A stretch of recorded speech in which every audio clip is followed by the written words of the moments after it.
أعوذ بالله من الشيطان الرجيم. بسم الله الرحمن الرحيم. والذين هم لأماناتهم وعهدهم راعون والذين هم على صلواتهم يحافظون أولئك هم الوارثون الذين يرثون الفردوس هم فيها خالدون. അസ്സലാമു അലൈക്കും വറഹ്മത്തുള്ളാഹി വബറകാതുഹു. ഖുർആൻ പദം 1102 ദിവസത്തിലേക്ക് എല്ലാവരെയും ഹാർദമായി സ്വാഗതം ചെയ്യുന്നു. സൂറത്തുൽ മുഅ്മിനൂനിലെ 8 മുതൽ 11 വരെയുള്ള ആയത്തുകളാണ് ഇന്ന് പഠനവിധേയമാക്കുന്നത്. ക്ലാസ് ആരംഭിക്കുന്നതിനായി ആദരണീയനായ ഡോക്ടർ AI വിലായത്തുള്ള സാഹിബിനെ ക്ഷണിക്കുന്നു. അസ്സലാമു അലൈക്കും വറഹ്മത്തുള്ളാഹി വബറകാതുഹു. أعوذ بالله من الشيطان الرجيم. بسم الله الرحمن الرحيم.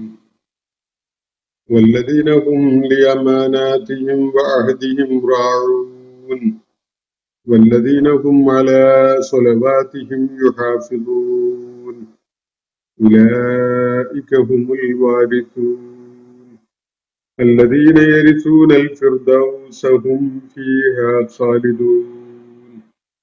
صدق الله العلي العظيم. സൂറത്തുൽ മുഅ്മിനൂനിലെ 8 മുതൽ 11 വരെയുള്ള ആയത്തുകളാണ് ഞാൻ നിങ്ങളെ കേൾപ്പിച്ചിട്ടുള്ളത്.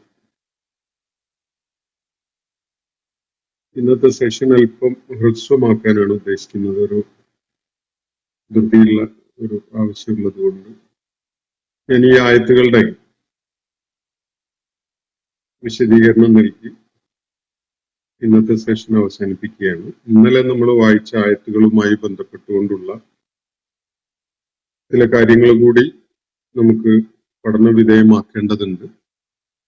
അതുകൊണ്ട് ഇന്നത്തെ സെഷന് ശേഷം ഈ സൂറത്തിന്റെ തുടക്കത്തിൽ 1-ാമത്തെ ആയത്ത് മുതൽ ഇന്ന് നമ്മൾ എത്തിയിരിക്കുന്ന 11-ാമത്തെ ആയത്ത് വരെയുള്ള ഭാഗം, അതിന്റെ ചില വിശദാംശങ്ങൾ, അനിവാര്യമായി മനസ്സിലാക്കേണ്ട ചില വിശദാംശങ്ങൾ കൂടി ഉൾപ്പെടുത്തിക്കൊണ്ട് ചർച്ച ചെയ്ത് മുന്നോട്ട് പോകാം എന്നാണ് ഉദ്ദേശിക്കുന്നത്.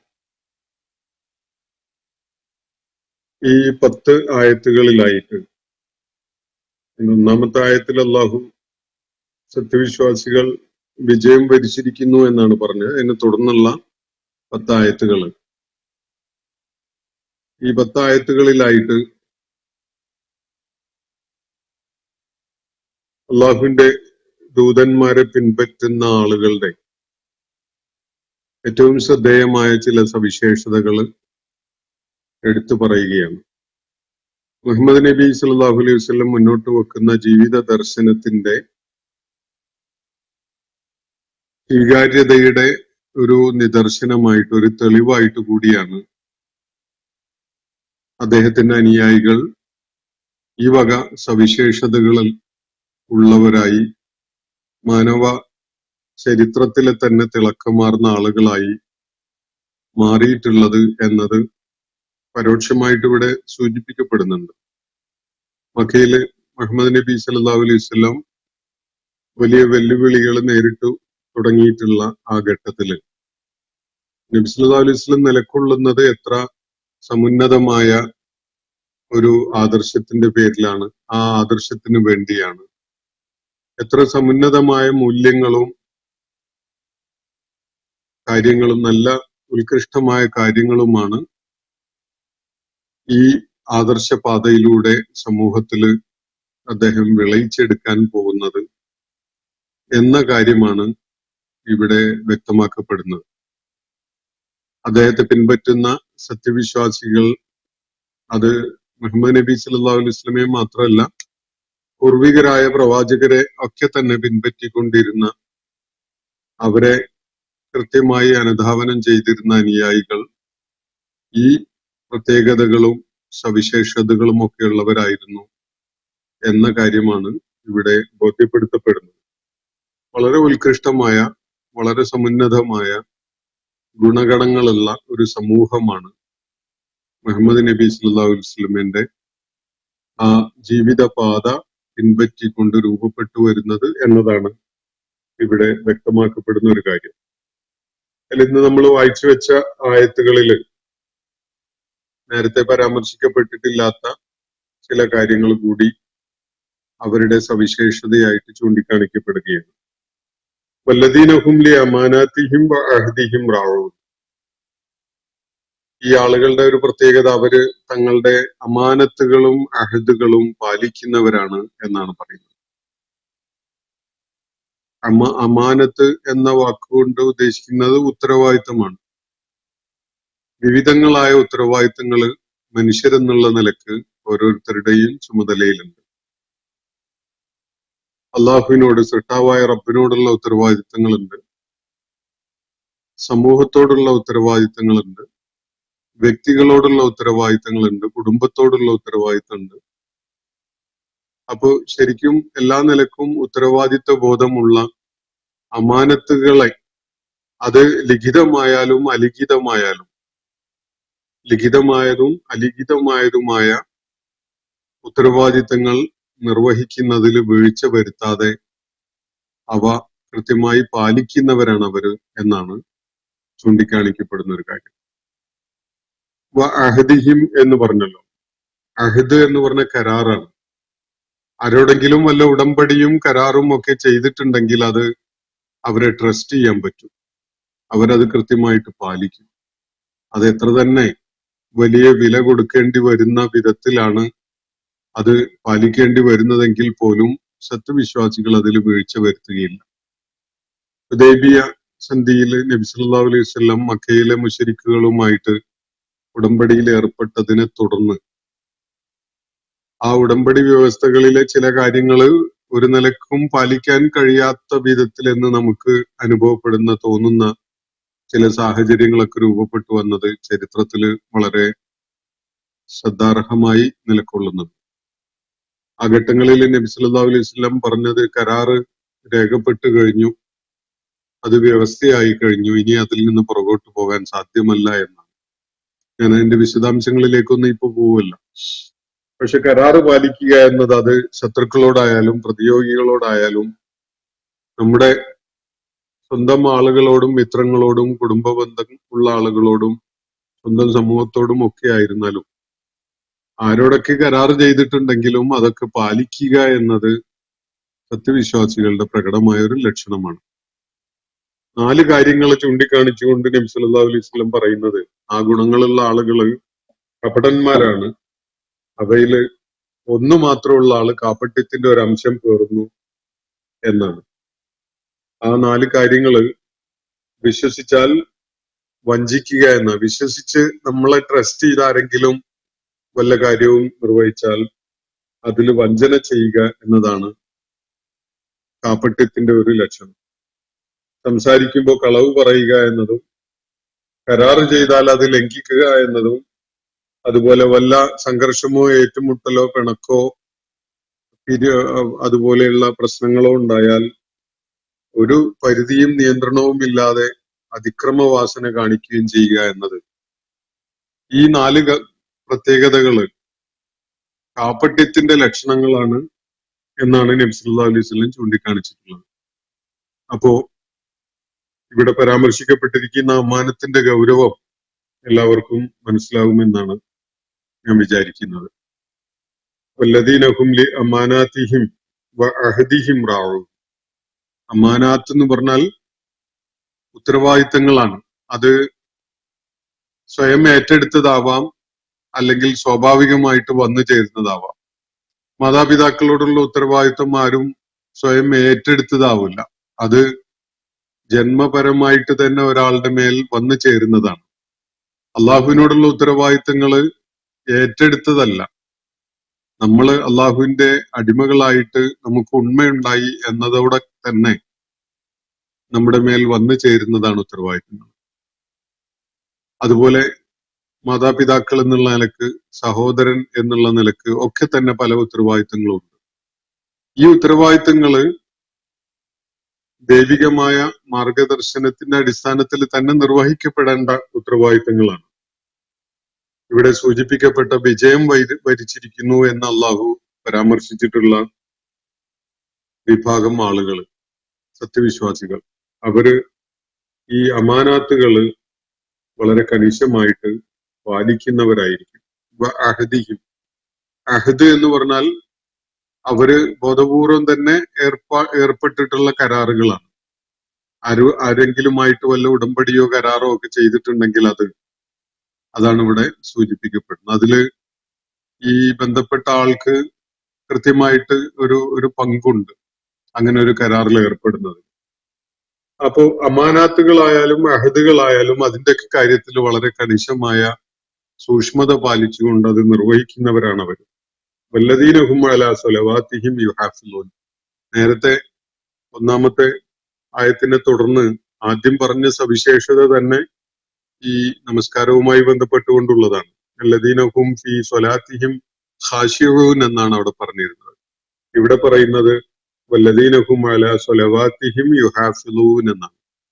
നമസ്കാരവുമായി ബന്ധപ്പെട്ടുകൊണ്ടുള്ള രണ്ട് സൂക്ഷ്മതകളാണ് ഇവിടെ രണ്ടായത്തുകളിലായിട്ട് പരാമർശിക്കപ്പെടുന്നത്. ഒന്ന്, നമസ്കാരത്തിന്റെ ചൈതന്യവും ആത്മാവും ഒക്കെ ആകുന്ന വിധത്തിലുള്ള അതിന്റെ ഭയഭക്തിയാണ് ആദ്യം പറഞ്ഞത്. ഇവിടെ സൂചിപ്പിക്കപ്പെടുന്നത് നമസ്കാരത്തിന്റെ ബാഹ്യമായ കാര്യങ്ങളെ പരാമർശിച്ചുകൊണ്ടാണ് എന്നാണ് ചൂണ്ടിക്കാണിക്കപ്പെടുന്നത്. നമസ്കാരങ്ങളുടെ കാര്യത്തിൽ നേരത്തെ നമസ്കാരം എന്നാണ് പറഞ്ഞത്. അത് സ്വലാത്ത് എന്നതുകൊണ്ട് ഏത് നമസ്കാരം എന്ന ആ സംഗതിയില് അത് ഏത് നമസ്കാരമായാലും അതിൽ അവര് ഖുശൂ ഉള്ളവരായിരിക്കും എന്നാണ് പറഞ്ഞത്. ഇവിടെ വ്യത്യസ്ത നമസ്കാരങ്ങളെയാണ് സൂചിപ്പിക്കപ്പെടുന്നത്. അള്ളാഹു സമയനിർണിതമായി വെച്ചിട്ടുള്ള നമസ്കാരങ്ങളെ അതിന്റെ സമയനിഷ്ഠയോടെ അതിന്റെ നിബന്ധനകൾ പാലിച്ചുകൊണ്ട് അതിന്റെ എല്ലാ വിശദാംശങ്ങളിലും അതില് ശ്രദ്ധ ചെലുത്തിക്കൊണ്ട് നിർവഹിക്കുന്ന, അതില് ഒരു ശ്രദ്ധയും കരുതലും ഉള്ളവരായി മാറുന്നവര് എന്നാണ് ഇവിടെ സൂചിപ്പിക്കുന്നത്. എപ്പോഴെങ്കിലും എങ്ങനെയെങ്കിലും തലകുത്തി മറിഞ്ഞ് നമസ്കരിക്കുന്ന കാര്യമല്ല. നമസ്കാരത്തിനുള്ള ഒരു സമയം വെച്ചിട്ടുണ്ട്. ആ സമയക്രമം പാലിച്ചുകൊണ്ട് അതിന് ചില ഉത്തമമായ രൂപങ്ങൾ കാണിച്ചു തന്നിട്ടുണ്ട്. അത് ജമാഅത്തായിട്ട് നിർവഹിക്കപ്പെടുമ്പോൾ അതിന്റെ മര്യാദകള്, അതിന്റെ ആദാബുകള്, അതിന്റെ അശ്രാത്തുകള് തുടങ്ങിയിട്ടുള്ള കാര്യങ്ങളൊക്കെ പാലിച്ചുകൊണ്ട് കണിശതയോട് അതിന്റെ ബാഹ്യമായ എല്ലാ കാര്യങ്ങളും സൂക്ഷ്മതയോടെ പാലിച്ചുകൊണ്ട് നിർവഹിക്കുന്നവരാണ് അവർ.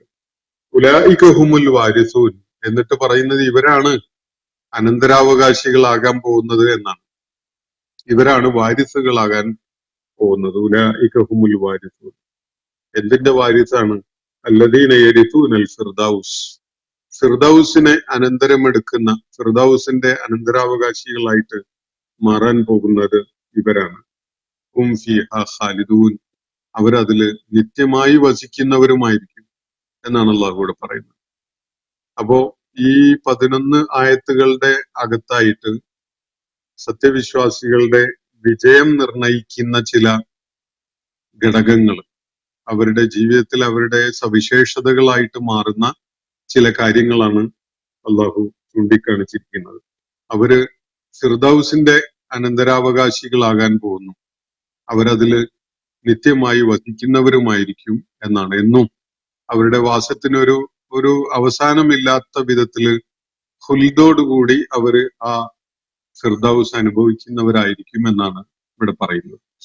ഫിർദൗസ് എന്ന വാക്ക് വളരെ ശ്രദ്ധേയമാണ്. ഒരുപാട് ഭാഷകളില് ഇതിന്റെ വ്യത്യസ്ത രൂപങ്ങളില് പ്രയോഗത്തിലുള്ളത് നമുക്ക് കാണാൻ സാധിക്കും. ഫിർദൗസ് അറബി ഭാഷയിൽ ഫിർദൗസ് എന്നുള്ള രൂപത്തിലാണെങ്കിൽ സംസ്കൃതത്തിൽ അത് പർദീഷ എന്ന പേരിലാണ്. കൽദാനി ഭാഷയില് പർദീസ എന്നാണ്. പൗരാണിക ഇറാനിയൻ ഭാഷയില് പെരിദായിസ് എന്നാണ്. ഹീബ്രു ഭാഷയില് പർദീസ് എന്നാണ്. അതുപോലെ അർമീനിയൻ ഭാഷയില് ബർദീസ് എന്നാണ്. അതുപോലെ സുറിയാനി ഭാഷയില് ഫർദീസോ എന്നാണ്. അതുപോലെ ഗ്രീക്ക് ഭാഷയില് പാരാദായിസു എന്നൊക്കെയാണ്. ഇതൊക്കെ തന്നെ ഒരേ റൂട്ടിൽ നിന്ന് വന്ന പദങ്ങളാണ് എന്ന് കാണാൻ കഴിയും. ഫിർദൗസ് എന്നതിന്റെ വ്യത്യസ്തമായ രൂപങ്ങൾ, മലയാളത്തിൽ പറുദീസ എന്നാണ് നമ്മൾ പറയാറുള്ളത്. ഇതൊക്കെ തന്നെ ഒരേ സ്രോതസ്സിൽ നിന്ന് വന്നിട്ടുള്ള വാക്കുകളാണ്. ഇതൊക്കെയും സൂചിപ്പിക്കുന്നത് വളരെ വിശാലതയുള്ള, വളരെ സുരക്ഷിതത്വമുള്ള, സുമോഹനമായ കായ്കനികളും പൂക്കളും ഒക്കെ നിറഞ്ഞു നിൽക്കുന്ന ഉദ്യാനങ്ങളെയും മനുഷ്യ ഹൃദയങ്ങൾക്ക് വളരെ ആനന്ദം പകരുന്ന വിധത്തിലുള്ള ഒരു ഒരു താമസ ഇടത്തിനെയാണ് സൂചിപ്പിക്കുന്നത് എന്ന് കാണാൻ കഴിയും. ഇത്തരം പരാമർശങ്ങൾ നമുക്ക്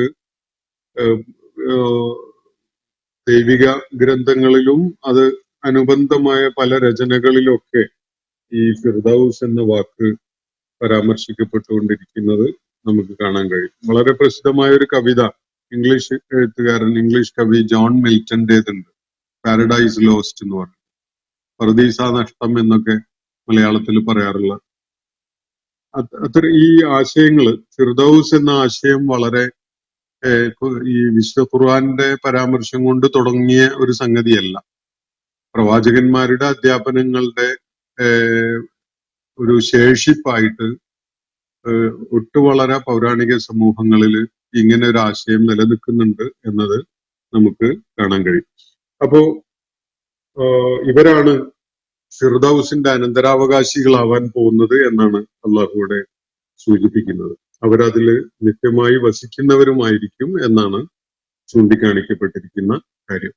അപ്പോ ഇവിടെ ഈ നമ്മള് പഠന വിധേയമാക്കിയ ആയത്തുകളിൽ പൊതുവായിട്ട് നമ്മുടെ ശ്രദ്ധയിലേക്ക് വരേണ്ട ചില കാര്യങ്ങൾ, ഈ ആയത്തുകളുമായി ബന്ധപ്പെട്ടുകൊണ്ട് ഇവിടെ സൂചിപ്പിക്കപ്പെടുന്ന ഒരു കാര്യം, അല്ലെങ്കിൽ സൂചിപ്പിക്കപ്പെടുന്ന സുപ്രധാനമായ കാര്യങ്ങളിൽ ചിലത്, ഈ ഗുണങ്ങളൊക്കെ ഇവിടെ പരാമർശിക്കപ്പെട്ട സവിശേഷതകളൊക്കെയുള്ള ആളുകൾ അത് ഏതെങ്കിലും ഒരു പ്രവാചകന്റെ അനുയായികളെ പരാമർശിച്ചുകൊണ്ടല്ല, ദേശ കാല ഭാഷാ വ്യത്യാസങ്ങളില്ലാതെ ദൈവിക സരണി പിന്തുടർന്ന സദ്വൃത്തരായ ആളുകളെ കുറിച്ചുള്ള പരാമർശങ്ങളാണ് ഇവിടെ നടത്തപ്പെട്ടിരിക്കുന്നത്. നബി സല്ലല്ലാഹു അലൈഹി വസല്ലം അത് ഒരു പക്ഷേ പൂർണ്ണമായിട്ട് മണ്ണടിഞ്ഞു പോയ ഒരു കാലത്ത് അതിനെ പുനരുജ്ജീവിപ്പിക്കുന്ന ഒരു കാര്യമാണ് നിർവഹിക്കുന്നത്. പ്രവാചകന്മാരിലൂടെ പഠിപ്പിക്കപ്പെട്ട